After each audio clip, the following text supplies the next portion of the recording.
दोस्तों मेरा एक्सीडेंट हो गया था जिसके कारण मैं इतने दिनों से वीडियो नहीं बना पा रहा था और मुझे 1 महीने के लिए रेस्ट करने को बोला गया है।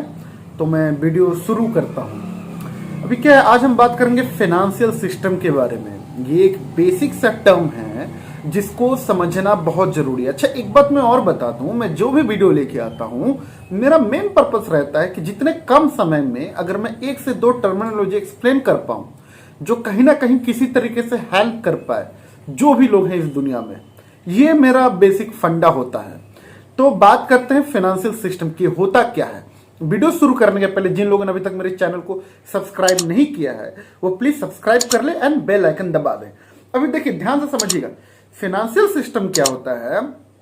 अभी देश में ना कुछ ऐसे वर्ग के लोग हैं जिनके पास बहुत सारा पैसा है, कुछ ऐसे वर्ग के लोग हैं जो उनसे कम है, कुछ ऐसे वर्ग के लोग हैं जो उनसे भी ज्यादा कम है। मतलब एक तरफ वर्ल्ड के सबसे रिचेस्ट पर्सन का समूह है अपने ही देश में, और एक तरफ वर्ल्ड के सबसे गरीब लोगों का भी समूह है, वो भी अपने ही देश में। तो इसको ना डिसबैलेंस फाइनेंशियल सिस्टम बोलेंगे, मतलब बैलेंस नहीं है।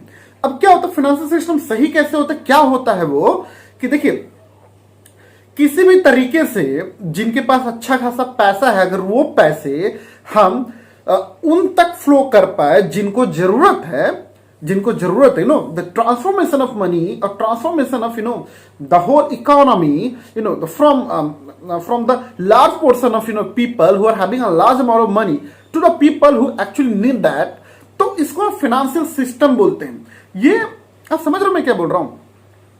मानिए राज श्रीवास्तव के पास 10 करोड़ है और अमन श्रीवास्तव के पास 1 रुपये है, तो कैसे उस तक पहुंचाया जाए। मैं उठा के देने की बात नहीं कर रहा, कैसे पहुंचाया जाए। क्या वो मेरा शेयर खरीद लेगा तो उसको शेयर मिलेगा, उसकी वैल्यू बढ़ेगी, वो बेचेगा, फिर से वो पैसा उसके पास आएगा म्यूचुअल फंड के थ्रू, एफडी के थ्रू, बैंक के थ्रू, सेविंग को इन्वेस्टमेंट में कन्वर्ट करना, ये सारे फाइनेंशियल सिस्टम के अंदर में आते हैं। तो ये होता है फाइनेंशियल सिस्टम। एक पोर्शन से उठा के दूसरे पोर्शन तक ले जाना ताकि इस देश का इकोनॉमी बैलेंस रहे, उसको फाइनेंशियल सिस्टम बोलते हैं। किस तरीके से किया जा सकता है, कौन कौन इसमें शामिल होते हैं। बैंक होता है, म्यूचुअल फंड होता है, इंश्योरेंस कंपनी होती है, और भी कई सारे मीडियम में बीएफएसआई की बात कर ले, एनबीएफसी की बात कर ले, जो इन सब चीजों को मेंटेन करने में हेल्प करती है। वो कहते हैं ना, इकोनॉमी बरकरार रखना है, तो इकोनॉमी तभी बरकरार रहेगा जब फाइनेंशियल सिस्टम बैलेंस रहेगा।